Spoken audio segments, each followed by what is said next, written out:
Hello buddies, welcome back to my journey. तो आज हम डिस्कस करेंगे 22 दिसंबर के करंट अफेयर्स।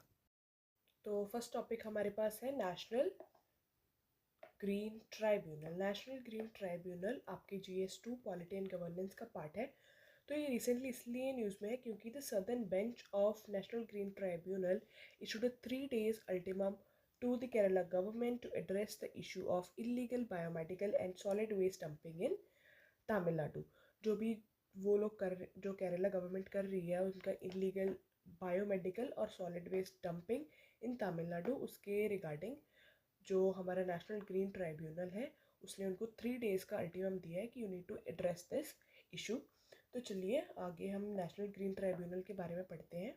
जो नेशनल ग्रीन ट्राइब्यूनल है इट वाज एस्टेब्लिश्ड ऑन 18 अक्टूबर 2010 और ये एस्टेब्लिश हुआ था अंडर ग्रीन ट्राइब्यूनल एक्ट 2010। इसका पर्पस ये था कि जो हमारे केसेस हैं related to environmental protection, forest conservation and natural resource management, उनका एफिशिएंट और टाइमली डिस्पोजल हो सके। और जो हमारा नेशनल ग्रीन ट्राइब्यूनल है इसके हेडक्वार्टर्स हैं इन न्यू दिल्ली और with additional benches in Bhopal, Pune, Kolkata and Chennai. जो इसका कॉम्पोजिशन है उसमें एक चेयरपर्सन होते हैं, कुछ जुडिशियल मेंबर्स होते हैं और कुछ एक्सपर्ट मेंबर्स होते हैं। जो चेयरपर्सन होते हैं ऑफ नेशनल ग्रीन ट्राइब्यूनल वो होते हैं एक रिटायर्ड सुप्रीम कोर्ट जज, और जुडिशियल मेंबर्स होते हैं रिटायर्ड हाई कोर्ट जजेस। और जो एक्सपर्ट मेंबर्स होते हैं वो होते हैं जो कि इन्वायरमेंट फील्ड में से हो लेकिन उनके पास एटलीस्ट 15 years का एक्सपीरियंस होना चाहिए। जो स्ट्रक्चर होता है बेंच का, अगर कहीं पे भी बेंच है, सपोज न्यू दिल्ली में कोई केस आया और वहाँ पे बेंच है ऑफ जजेस टू सॉल्व दैट केस, तो उस बेंच में एक जुडिशियल मेंबर और एक एक्सपर्ट मेंबर होना बहुत ही लाजमी है, क्योंकि उससे क्या होगा कि एक बैलेंस्ड डिसीजन निकल के आएगा। एक होगा फ्रॉम जुडिशियल मेंबर और एक होगा फ्रॉम एक्सपर्ट मेंबर। बाकी जितने भी मेंबर्स हो लेकिन एक एक जुडिशियल और एक एक्सपर्ट मेंबर होना ही चाहिए। अब देखते हैं नेशनल ग्रीन ट्राइब्यूनल के फंक्शंस। तो जो नेशनल ग्रीन ट्राइब्यूनल है वो जो ये सारे एक्ट्स हैं, जैसे कि the Water Prevention and Control of Pollution Act 1974, the Water Prevention and Control of Pollution Cess Act 1977, the Forest Conservation Act 1980, the Air Prevention and Control of Pollution Act 1981, the Environment Protection Act 1986, the Public Liability Insurance Act 1991, the Biological Diversity Act 2002। जो ये सारे acts हैं इनके नीचे जो मतलब इनकी जो जुरिस्डिक्शन है it comes under the power of National Green tribunal. उसके बाद इसकी जो स्पेशल पावर्स हैं वो है कि it acts as an appellate authority for environmental cases. अगर मतलब कोई भी इन्वायरमेंटल केस है तो ये जो नेशनल ग्रीन ट्राइब्यूनल है यहाँ पे जाके आप अपील कर सकते हो। उसके बाद ये है कि it operates as a principle of natural justice, it is not bound by the Code of Civil Procedure 1908। It is mandated to resolve cases within 6 months of filing. तो जो अभी ट्राइब्यूनल ऑर्डर हुआ है उसकी कुछ details लिखी हैं। तो अभी जो ट्राइब्यूनल ऑर्डर हुआ है उसमें ट्राइब्यूनल कोर्ट ने कहा है कि जो केरला है it must retrieve the waste और formalise an agreement with the तमिलनाडु's common biomedical waste treatment facility for proper disposal. Kerala जो है उसको प्रीवियसली भी 69,000 पे करना पड़ा था for clean up efforts in similar case. तो ये था हमारा first topic in which we discussed National Green Tribunal. तो अब हमारे पास सेकंड टॉपिक है ईस्टर्न मैरीटाइम कॉरिडोर। तो ईस्टर्न मैरीटाइम कॉरिडोर क्यों न्यूज़ में है, क्योंकि the recent launch of Chennai Vladivostok Eastern Maritime Route has cut shipping time and cost, thereby boosting trade between India and Russia in food, oil and machinery। ठीक है, तो recently we have launched the Chennai Vladivostok Eastern Maritime Route, जिसकी वजह से जो उसका distance है वो कम है। जो हमारा पहला रूट था उससे उसका डिस्टेंस काफ़ी कम है, इसलिए उससे हमारा ट्रेड बूस्ट होगा बिटवीन इंडिया एंड रशिया। तो पहले इसके बारे में पढ़ते हैं। तो जो हमारा ईस्टर्न मैरीटाइम कॉरिडोर है, it is also known as Chennai Vladivostok sea route. It connects South India with Russia's Far East region. उसके बाद जो ये कॉरिडोर है, it significantly reduces cargo transit time up to 16 days and cuts the distance up to 40%. क्योंकि देखो, जो हमारा पहले वाला एग्जिस्टिंग रूट था, it was Mumbai to Saint Petersburg. ठीक है, इट जो ये रूट था Mumbai to Saint Petersburg, it was around 8675 nautical miles. लेकिन जो अब नया रूट है, which is Chennai Vladivostok, it is around 5647 nautical miles. तो आप देख सकते हो कि जो डिस्टेंस है वो अराउंड 40% कम हो गया है. इस डिस्टेंस के जो 40% कम होने की वजह से ये जो डेज लगते थे फ्रॉम इंडिया टू रशिया, वो अब 16 days कम लगेंगे. तो इसकी वजह से जो हमारा ट्रेड है वो बूस्ट होगा रशिया के साथ.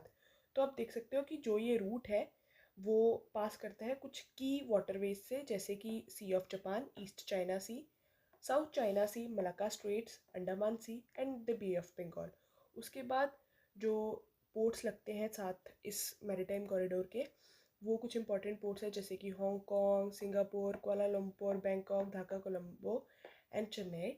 उसके बाद इसका जो सिग्निफिकेंस है वो काफ़ी इंपॉर्टेंट है. जैसे कि सबसे पहले तो इसकी वजह से क्या होगा कि आप देख सकते हो कि डिस्टेंस कम हो गया है. तो डिस्टेंस कम हो गया है, सबसे पहला तो यही होगा कि जो हमारा ट्रेड है वो बूस्ट होगा.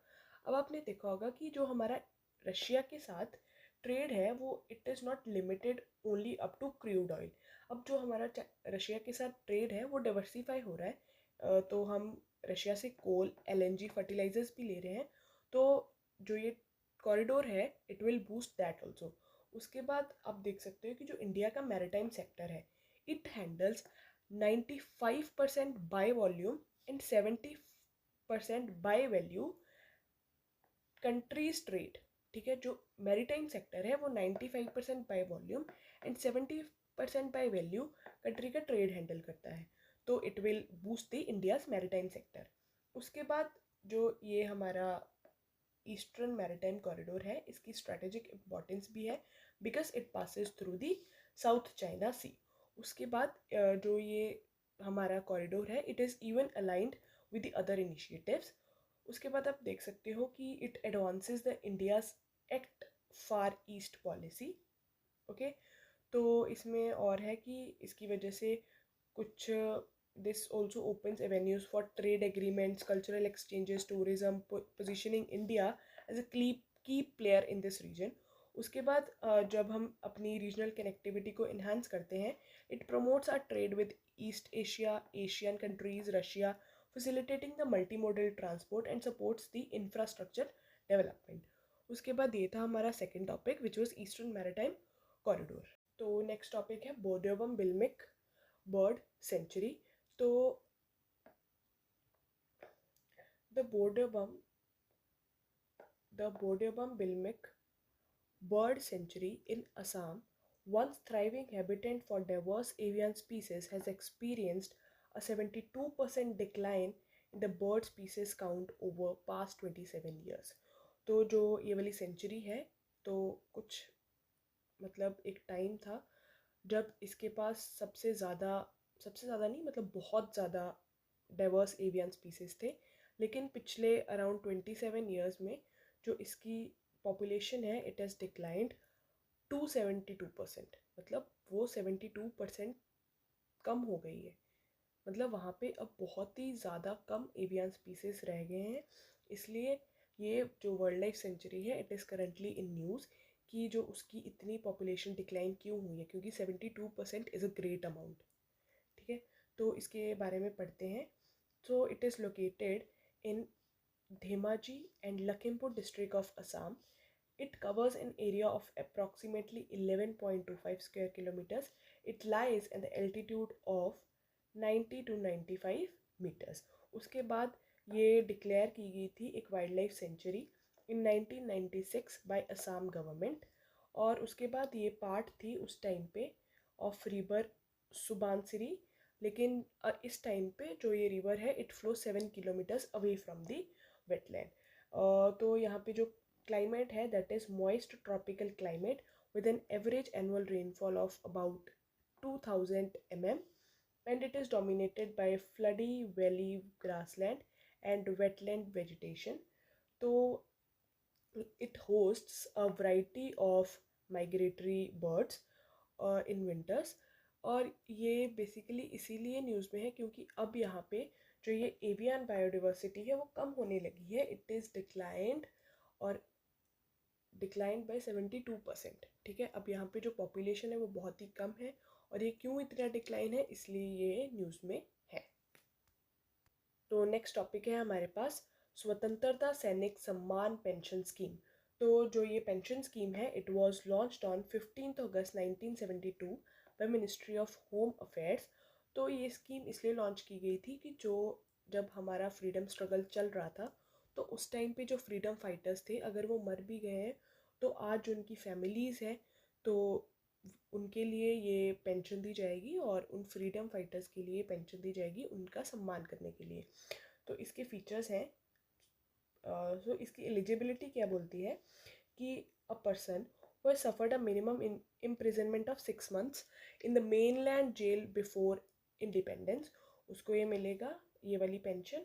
उसके बाद a person who remained underground for more than 6 months, a person who was interned in his home and externed from his district provided the period of internment or externment was 6 months or more, the person whose property was confiscated or attached and sold due to participation in the freedom struggle, a person who became permanently incapable during the fight or lathi charge, a person who lost his job and thus the means of livelihood for participation in the national movement. तो इसके benefits ये हैं कि उनको free lifetime railway passes मिलेंगे, उनको free medical facilities मिलेंगी and free medical treatment मिलेगा, and they have free transit stay with meals at State Bhavan. और इसके बाद जो कलेक्टर्स होते हैं, जो एसडीएम्स होते हैं, उनको भी बोला जाता है to regularly inquire about the wellbeing of the freedom fighters. तो आज का लास्ट टॉपिक है नदर्न जायंट हॉर्नेट. जो नदर्न जायंट हॉर्नेट है इसको हम मडर हॉर्नेट भी बोलते हैं. ये रिसेंटली इसलिए न्यूज़ में है क्योंकि यूनाइटेड स्टेट्स ने बोला है कि we have eradicated the northern giant hornet, nicknamed the murder hornet. तो इसके बारे में पढ़ते हैं. It is largest hornet in the world. They are known for inhabiting the lower altitude. They are native to the temperate regions in China, Korea, Japan and India. It is an invasive species which possesses a significant threat to insects and native pollinators. उसके बाद it is nicknamed as murder hornet, can kill an entire beehive of honeybees in just 90 minutes. उसके बाद they feed on native insects like butterflies, dragonflies, bees, wasps. और इसका ecological impact ये है कि it preys on honeybee. मतलब अगर honey bee के ऊपर प्रे कर रही है तो हनी बी बहुत सारे ऐसे फ्लावर्स हैं जो कि हनी बी के ऊपर डिपेंड करते हैं फॉर पॉलिनेशन. तो एक तरह से ये पॉलिनेशन के लिए भी थ्रेट है. तो ये थे हमारे आज के 5 टॉपिक्स. होप आपको आज का वीडियो अच्छा लगा हो और रोज़ ऐसे ही अगर आपको करंट अफेयर्स का वीडियो देखना है तो प्लीज़ चैनल को सब्सक्राइब कर लो.